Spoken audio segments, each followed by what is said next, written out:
Sedetik rombongan tim Dejan Jawa Respak sudah kembali tiba di Korea Selatan usai menjalani rangkaian kegiatan di Indonesia. Yom Hae-sun DKK mendarat dengan selamat saat kembali ke negara asalnya pada Senin 22 April 2024 pagi waktu Korea Selatan.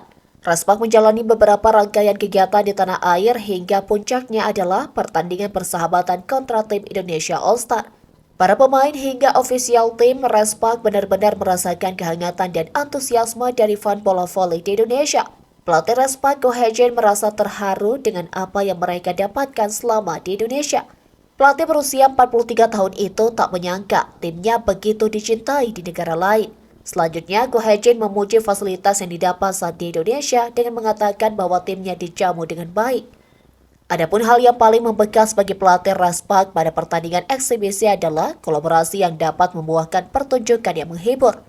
Gimik dimulai ketika Megawati Hanyasri Pertiwi dan Yom Hae-sun bergabung ke skuad Indonesia All-Star pada set ketiga. Tak hanya itu, pertukaran pelatih juga dilakukan saat Go Hae-jin memimpin Indonesia All-Star sedangkan Coach Pedro Lillipali menjadi pelatih kepala Respak. Setelah ini, para pemain Respak akan diliburkan selama 5 minggu, sementara tim kepelatihan akan disibukkan dalam pemburuan pemain asing.